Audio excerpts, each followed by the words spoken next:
Hi folks, my name is Caroline Hummell and I'm an incoming doctoral student at Brock University who will be under the supervision of Dr. Corliss Bean. And today I have the pleasure of presenting a proposed research project that myself, Dr. Bean, and Maji Shaikh from the University of Ottawa are currently working on. And it is titled Exploring Evaluation Practices Within Youth Sport Organizations Throughout COVID-19.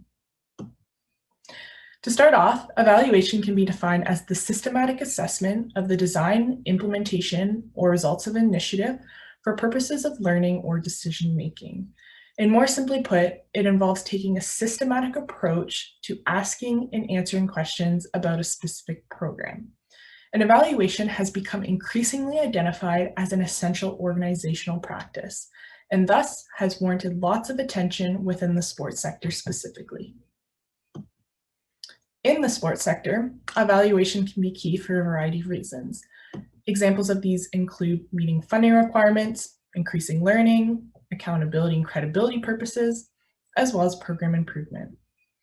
And when considering that sport and physical activity can facilitate positive youth outcomes, evaluation can be extremely beneficial for providing support for sport programs' abilities to foster psychosocial development in youth, which has been flagged as a priority of many sport programs as outlined by their mission statements and goals. Despite the benefits of evaluation, youth-serving sport organizations do encounter certain barriers, such as lack of knowledge, lack of staff, and/or lack of resources. And these barriers are all essentially what can be referred to as a lack of organizational capacity, which has been identified as a gap in the field of evaluation for youth-serving sport organizations. Now, the arrival of the COVID-19 pandemic has certainly presented barriers for youth-serving sport organizations.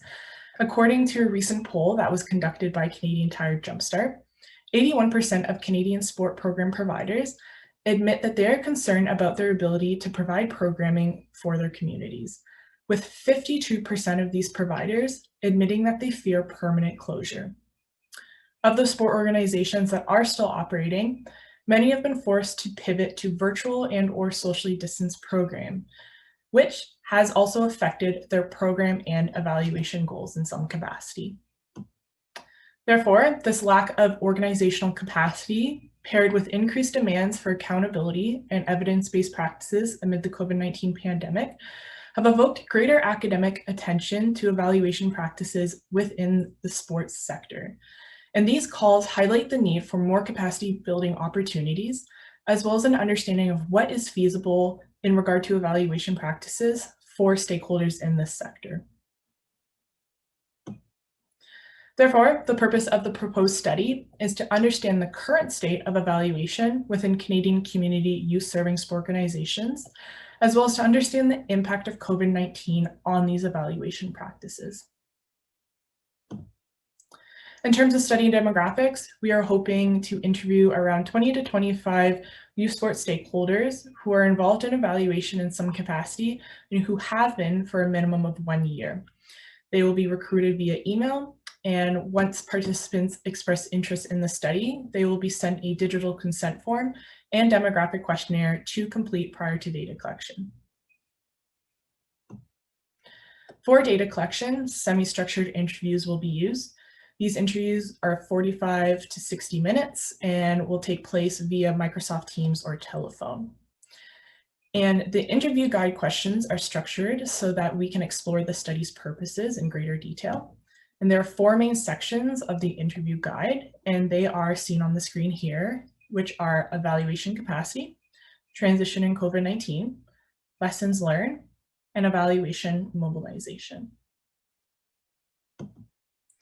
Prior to starting analysis, all participants participate in a member checking process where they're sent copies of their transcripts for review.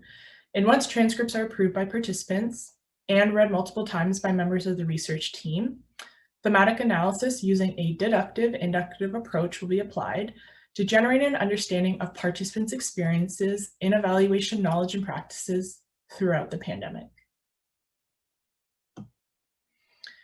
So because this study is currently underway, we thought it would be interesting to share some findings from the initial interviews that were conducted.